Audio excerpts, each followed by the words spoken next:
Welcome back, everyone. I'm your host, and today I'm stepping into the boots of your master electrical inspector. Look, if you're gearing up for that 309A electrician exam, you already know the Canadian electrical code can feel like an absolute labyrinth.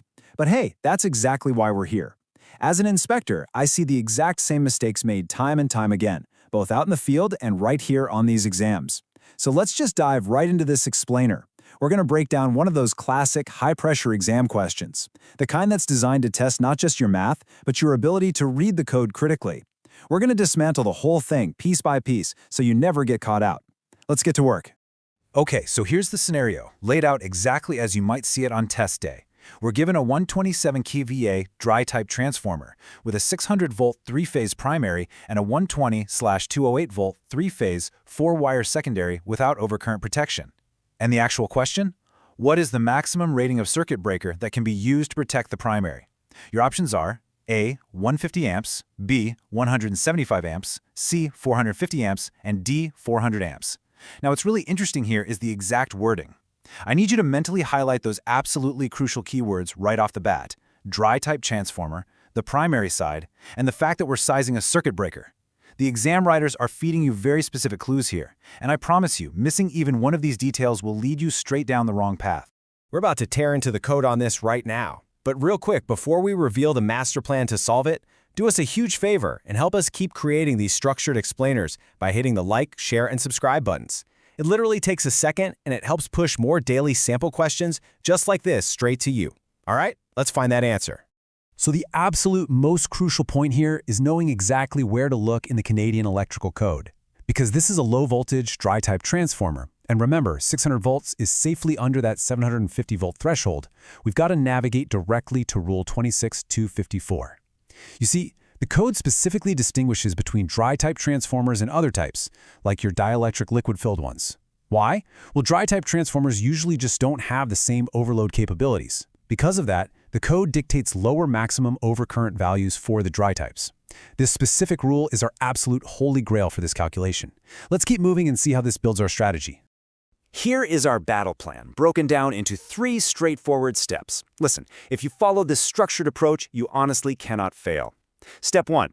We need to find the actual primary current, so the primary winding amps, based on the kVA and the voltage. Step 2. We apply a very specific multiplier, which is dictated by Rule 26-254, to find the maximum calculated rating. And finally, Step 3, because our calculated number probably won't be a breaker size you can just easily buy off the shelf, we'll consult Table 13 to find the next standard breaker size permitted by the code. 3 easy steps to victory. Let's execute Step 1. Right, so Step 1, find the primary current. The formula is total voltamps divided by the line voltage multiplied by the square root of 3, which, we use 1.734 in these 3-phase calculations. So we take our 127 kVA and convert that to 127,000 VA. Now listen to me closely, because this is exactly where people fail. We are dividing by the product of 600 volts times 1.73. Why 600 volts? Because the question explicitly asked for the breaker protecting the primary. You absolutely must use the primary voltage. When you actually punch those numbers into your calculator, so 127,000 divided by the product of 600 and 1.73, you get a primary winding current of approximately 122.2 amps. That right there is the baseline current flowing through the primary side of that transformer under a full load. Hold on to that number, okay? It is the solid foundation for the rest of our calculation. Now we confidently move to Step 2, applying the multiplier. According to Rule 26-254 Subrule 1, each ungrounded conductor of the transformer feeder or branch circuit supplying the transformer shall be provided with overcurrent protection rated or set at not more than 125% of the rated primary current. 125%, of course, means a 1.25 multiplier. So, we take our 122.2 amps, multiply it by 1.25, and we get a maximum calculated primary circuit breaker rating of 152.75 amps. But, as we all know, here is the reality of the electrical trade. You can't just walk into a supply house and ask the guy at the counter for a 152.75 amp circuit breaker. It just doesn't exist. Which brings us to Step 3, and for that, we crack open Table 13 of the code. Table 13 lists the maximum standard rated circuit breakers. Notice how the standard ratings jump from 150 amps straight up to 175 amps and then on to 200 amps. Our calculated value of 152.75 falls awkwardly right in between 150 and 175. So what exactly does the code say we do here?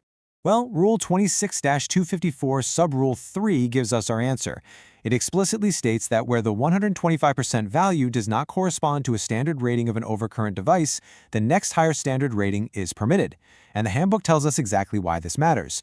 This allowance helps avoid nuisance tripping caused by the inrush or the energizing current when you first fire up that transformer. So, we are legally permitted by the code to round up from 152.75 amps to the next higher standard rating on Table 13. That lands us perfectly on a 175 amp circuit breaker. Now, I really want to show you something critical. This brilliantly illustrates how exam writers set traps for you. Think about this. What if, in the heat of the exam, you got rushed and accidentally used the secondary voltage of 208 volts in your Step 1 calculation instead of the 600-volt primary?